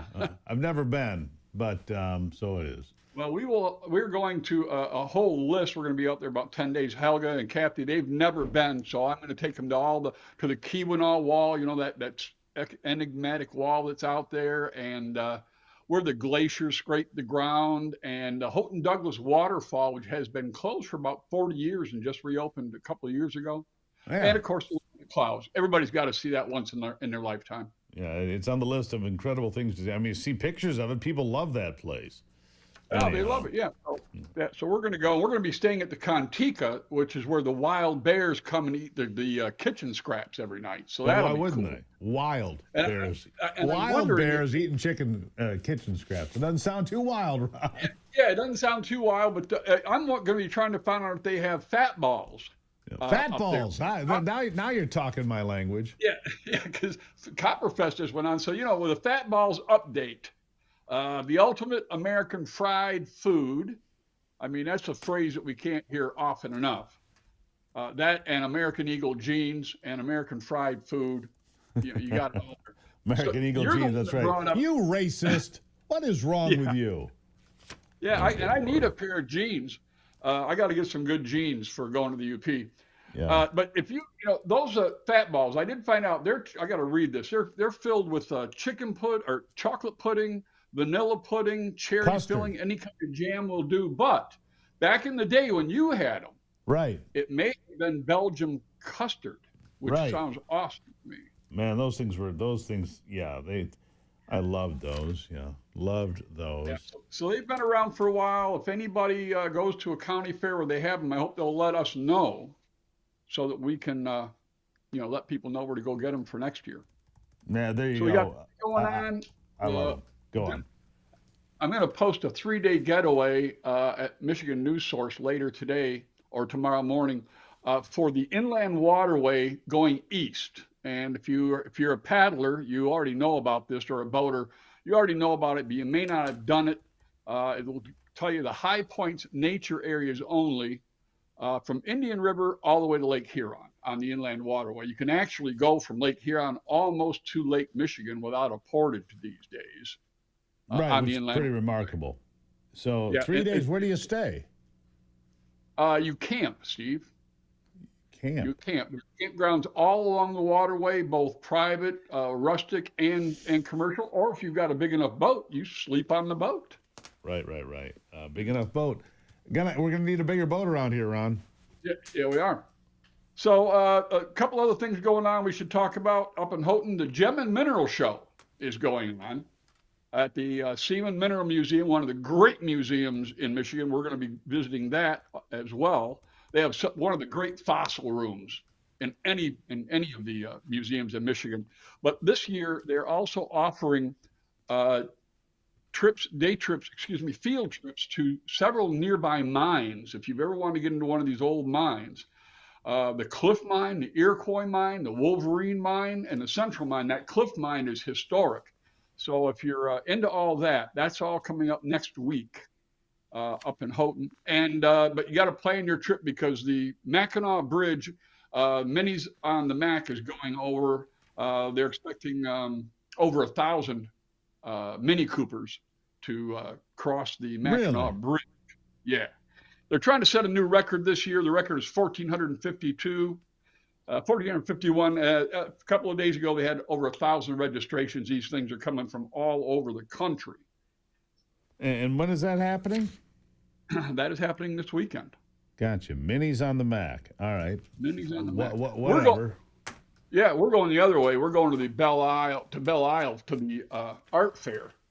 We'll all be down there for that. Bob the Turtle wants to visit the aquarium. I don't know if I've not been to this aquarium, but it's supposed to be the oldest aquarium in Michigan.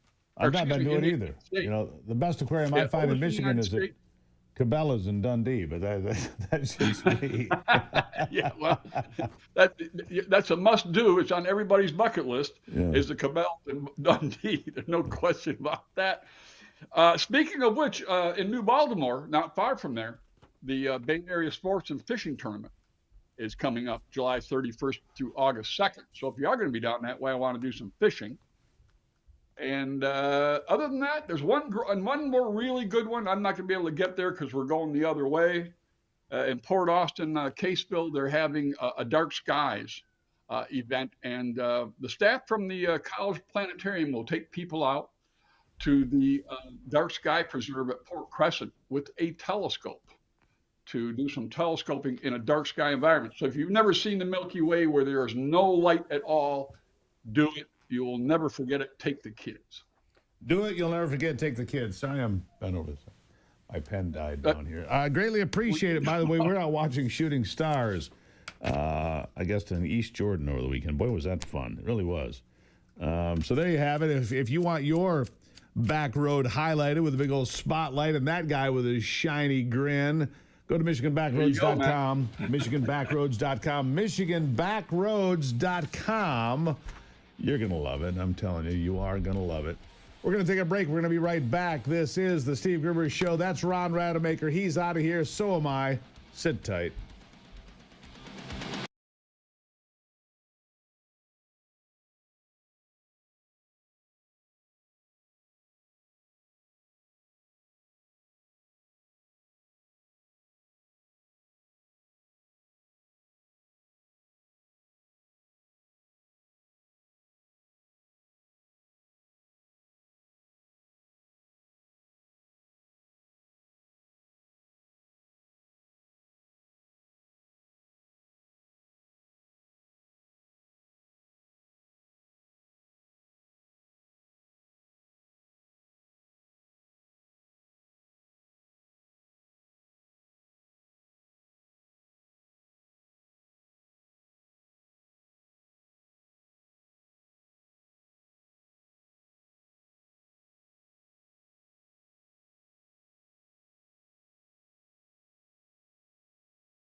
I always have this pile of stuff over here to the side that are not, they're not lead stories, but they're kind of interesting stories. I'm just going to go through the pile here because oftentimes by the end of the week, it's still piled up over here and I haven't gotten to them. And I go, well, why didn't I get to those? I say, self, dear self, why didn't you get to those? And self says, right. Let me just bend down over here again. Hey, going well. UCLA is going to pay a big settlement over the Jew exclusion zone and discrimination claims from students. Let's see here. What's the price tag? $6 million. $6 million. University of California, UCLA has agreed to pay to settle a lawsuit brought by Jewish students and faculty members. $6 million. Over the school's handling of anti-Israel protests, including allowing protesters to ban Jews from parts of the campus known as the Jew exclusion zone. Yeah, that really happened.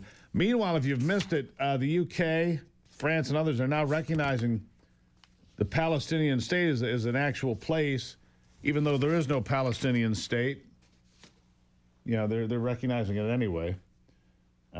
Weird, but true. In South Carolina, it is Nancy Mace running well ahead of everybody else to be the governor of that state.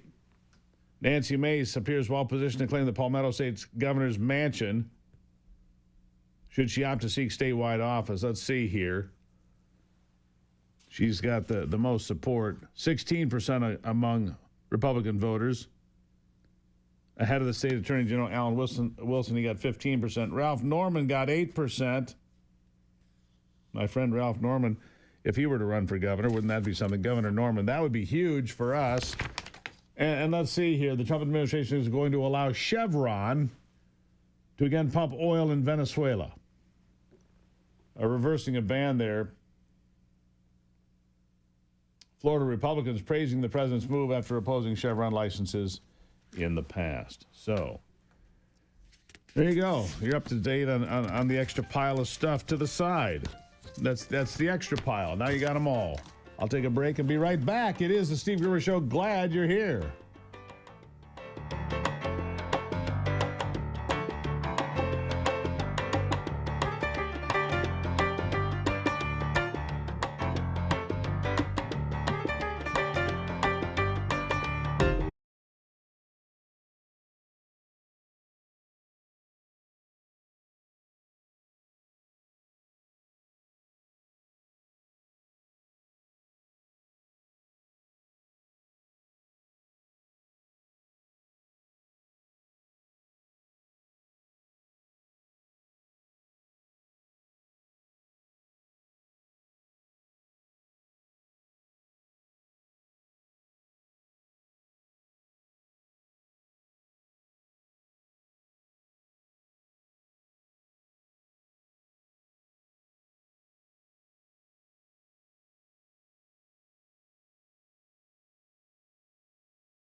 right, diving right back into it. You know, never a dull moment here as we continue to battle through. It's the middle of summer, but it's almost August, isn't it? Just about August, yeah.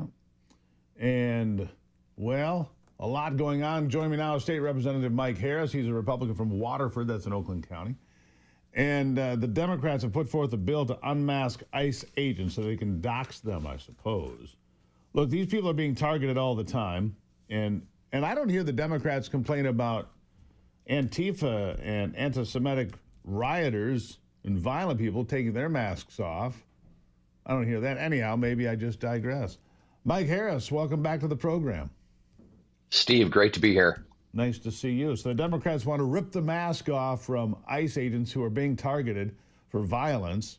Look, I get what they're saying. I do understand it, sort of. You want to know who's arresting you. You want to know what's your name, what's your badge number, that sort of thing.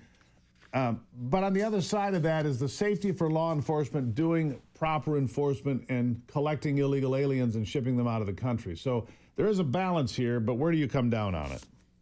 There is. And you know what? It's actually bigger than just ICE. The way this bill is written, it applies to local law enforcement as well, local, county, state, and federal. If a Homeland Security agent or local law enforcement actually conducts a completely legal operation in the state of Michigan, and they happen to do it while their face is covered, it could land that officer in jail. And this is not satire, Steve. This is something that these people are actually pushing. And I spent 26 years in law enforcement. I've been able to have the pleasure of working with federal agents, including ICE. These aren't cowboys running wild in the street. These are professional men and women that face drug cartels, gangs, human traffickers that wouldn't think twice about doxing them or killing themselves or their families. Right. We see the violence targeting them all the time, Mike, and you've been in law enforcement. You get it. Sometimes you have to work covertly, don't you? Yes. And this isn't a day in, day out thing that they're complaining about. These are specific raids or whatnot on some incredibly violent people.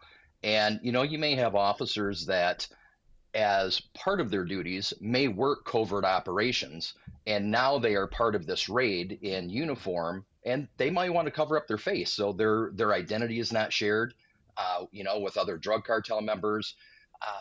Sometimes on these raids, they expect that a business or a home is going to be raided on something, and they put up cameras so they can identify these officers and come after them. Yeah. And then they put them all over the internet and everywhere else so they can become a target, they and their families. Of course, their defense is, well, they're targeting families that belong here. Well, no, they're targeting people who don't belong here. That's the whole point. Exactly. Any chance, and here's the thing. Betsy Kofia just saw a violent attack at the Walmart in Traverse City, right in the heart of her district. Yep. Does she really want to see that sort of thing? I mean, not related, but you have to ask yourself, what is she supporting up there? Yeah, well, I guarantee she's not supporting law enforcement up there. That's the problem.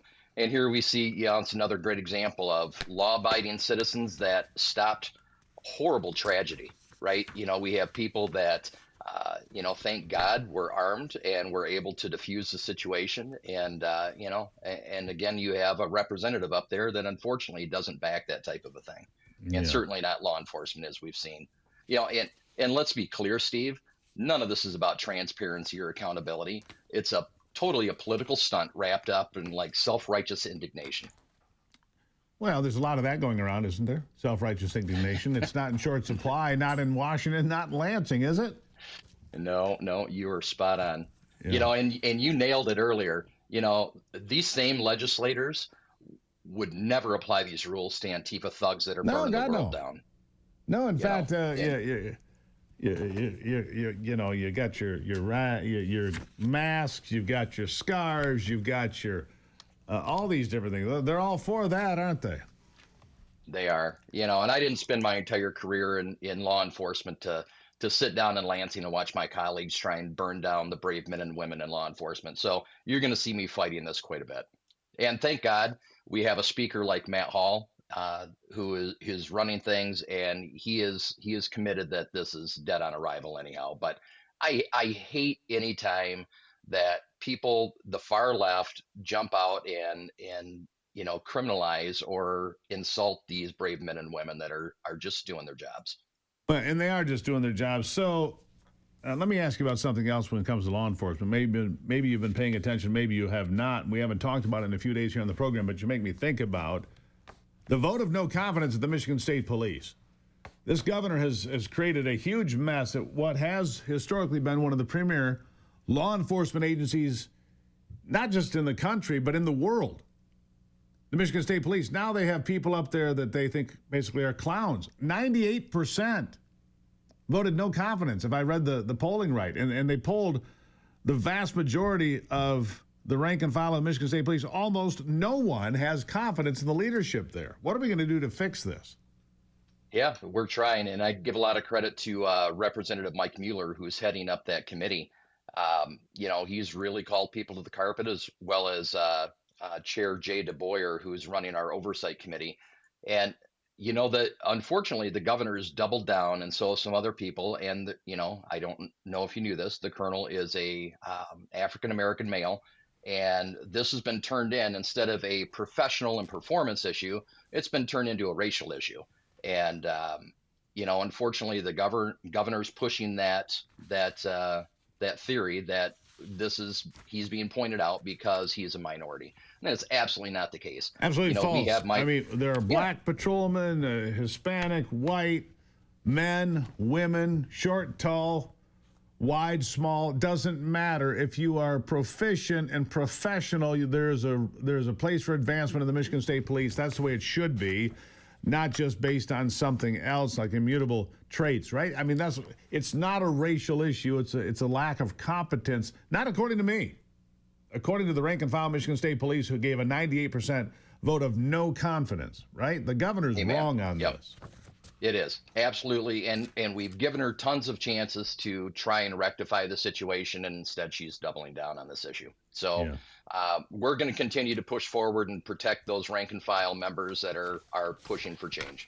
Mike, always nice to see you, my friend. Thank you for stopping in. Steve, have a great week. You too. There you have it. Mike Harris. He's from Waterford. Nice place, by the way, Oakland County, Michigan, fighting for what makes sense here. These people are in the keffiyeh, whatever you call those things, the scarf, right? They're trying to hide behind those, or hide behind, masks when they're breaking stuff and attacking officers. How bizarre, right? How bizarre. Let's do it the right thing, and let's get the Michigan State Police cleaned up. Let's get that back to the premier law enforcement agency it has always been in my lifetime. Shall we please? Shall we please? All right, I'll take a break and be back. It's the Steve Gruber Show.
All right, breaking news. Here it is. The economy doing better than expected, posting a 3% increase in gross domestic product just moments ago. Exceeding expectations again the economy is President Donald Trump. Ivy, there you go. There's your cue to join us with a big grin on your face and say, hey, the economy's doing great. Look at the smile. Good morning. Good morning. How are you? I'm good. I got to post this, so don't mind me. I have to put up this breaking news. You know, despite that great news, which really is going to be a wonderful turnaround for the economy of this country, but did you know that the median age of a home buyer these days is 38 years old? I thought it was 40, yeah. Okay. 38, which I find astounding, actually. I'm surprised that more younger people aren't buying homes. And it goes back to this conversation that we have had that, you know, a lot of kids are staying home with their parents, staying home longer, you know, can't find really solid jobs that pay them enough to be able to afford a home. So you wonder about that overall, because if you got to be 38 before you buy a home. You go to places, I don't care where you go, the Berkshires in Western Massachusetts, Petoskey in Northern Michigan, vacation areas of Utah, California, Montana, Wyoming. If you're born there, you can't afford to live there unless you stay in your parents' home, because the housing prices in some of these upscale vacation type areas, totally out of reach for anybody who lives there. Totally out of reach. Yeah. And you just wonder what the circumstances are that have created this. Now, of course, you know, anywhere that you go to look to buy a home, the housing market is outrageous. Anywhere that I've seen, you know, and not only those big cities that you're talking about, or the very, if you consider luxurious places to live, that's just a few towns around the country, handful of towns. What about all the other towns? You know, you can't afford to buy a home in Lansing, Michigan, or XYZ. So do you know anything about this Build Now Act? I think it's Senator Kennedy had proposed this bill. Do you know anything about that? Senator Kennedy did? I think so. Well, somebody. There could be multiple people sponsoring it. What I don't like is that it's government building houses. Government should not be in the business of building houses. No, definitely not. The government should be in the business of getting the hell out of the way. Right, and you wonder if to some degree the amount of red tape that they have put into place is causing some of the issues. But well, clearly, and it's time to let houses be built. Yes, we're short on housing inventory, and we're looking at a bust worst in a long time. And there are some people who actually say, you know, home ownership isn't the best way to go. You know, renting is better. You can pay less rent. Have a roommate, or if you have a family, you have a combined income. Well, that's what we did. Rent I mean, for you less. had roommates when you were in your 20s, right? So did I. Yeah. And then at some point, it just drives you up the wall. And you said, I can't stand that. I need my own place. Right. I mean, I did that until I was... Right after you said to him, get the hell out of my house. Let's see, 28, 29 years old, I had a roommate. So, you know, I think that's kind of the natural way that things go, so you can afford it. Absolutely true, yeah. And anyhow, Donald Trump just out says it's time to drop interest rates. This all in the last few minutes here. The experts said that the GDP was going to go up 2.3%. It went up 3%. A massive outperformance of what was said. How do you argue with the Trump economy now? How do you argue with the Trump economy now? That'd be my question for the people that have been taking shots out of it, right? Absolutely. And I mean, with this, I'm very curious about what this whole thing with the AI infrastructure and also the crypto bill that he just signed. I think that's going to unleash a lot of the Genius Act. Yeah. So there's so much happening that I think the combination of things, you know, we just have to remember that has he been in a year yet? He's coming up 6 months. Yeah, 6 months. 6 months. And the amount of things that he's been able to do. I'm very curious to how our economy is going to look in 6 months from now because of all of the big, beautiful bill that's passed. You know, they are doing some rescission bills to reduce spending. I wonder what Elon Musk thinks about that, by the way. You know, he had such a fit about the big, beautiful bill. The AI programs that are going in and reviewing 200,000 regulations and hope to cut at least half of those. 100,000 regulations because the AI will go through and identify, well, this is no longer applicable because federal law has changed. Right. Out. Now, there has to be a person that comes in and reviews it, but the AI is going to give recommendations for cutting regulation. It could stimulate the economy of more than $1 trillion. So DOGE could end up working better than expected. You know, the Democrats, well, they've been here for 5 minutes and they haven't cut $1 trillion yet in the first 5 minutes. Well, they'll get to that, you idiots. Anyhow. Well, they have cut billions, probably $1 billion in spending, egregious spending at that. And I think every state should have this DOGE program looking at the overspending. I mean, let's look at Florida and emulate that. Yeah, I totally agree. Chop the spending, get the regulations out of the way, drop the interest rates, Jerome Powell, let people buy houses and used cars and do great things. I don't know what's going to do. Do you think that there's futures. a reason, a strategy behind his actions, like not cutting interest rates as of yet? Yeah, it's political. He cut them for Joe Biden when the numbers were fairly similar before, was that October of 24 of last year, right? There's no, with the GDP at 2%, which means we are on the rise. And I don't know what's going to mean for the market. Market's going to open a little bit up, but I think we're going to have a good day on the market today. We'll see what happens, but it's good news for the economy again. Great. Again.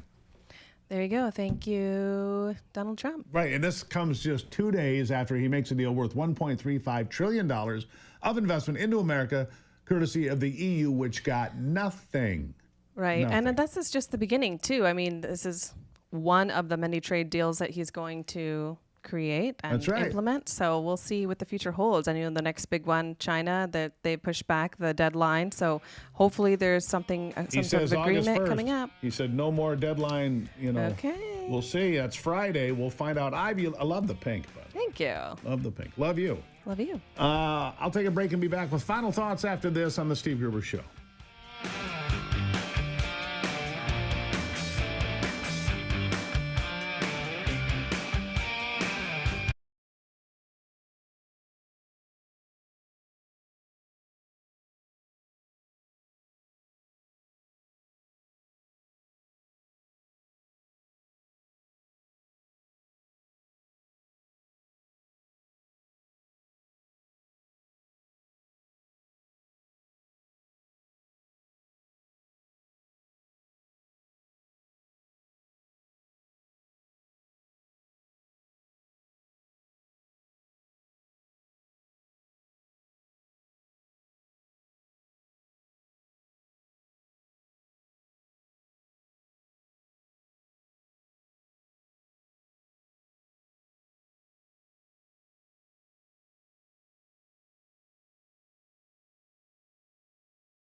It won't.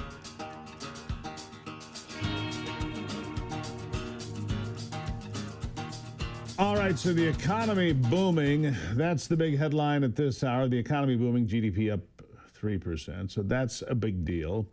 The 8.8 Richter scale earthquake off the coast of Russia, Kamchatka Peninsula. Let's see, what else? The Biden Politburo member Steve Ricchetti is going to appear before the House investigators in the Comer cover-up probe. Longtime Democratic operative Steve Ricchetti appearing before House investigators today. The seventh former White House aide to be summoned for oversight. Questioning. Ricchetti most recently served as the counselor to President Joe Biden during the vast majority of Joe Biden's four-year term, now expected to sit down with the White House Oversight Committee for a closed-door transcribed interview. It could last several hours, unless he sits there and pleads the fifth, at which point it'll last 15 minutes or whatever. James Comer of Kentucky investigating whether Biden's top White House aides concealed signs of mental decline in the president. And if that meant executive actions were signed by AutoPen without his knowledge, which of course it was, we know that. I don't need to argue about it. Ricchetti first began working for Biden in 2012, made a living both as a lobbyist and Democratic insider, chaired Biden's 2020 presidential campaign. The committee's interest in him, however, lies in his alleged key role in managing the White House while aides reportedly worked to obscure signs of the president's mental decline. We know that the AutoPen signed things at the direction of Jeff Zients, the chief of staff, and others, and not the president. And because that's true, it means that those pardons, commutations, and other, maybe even pieces of legislation are not valid. Not to me. They lied about who was running that thing. It was not the President of the United States. Fight the good fight, my friends, and keep the faith. God bless America. I'm Steve Gruber. I'll keep fighting for you from this foxhole of freedom, and remember, only you can save America.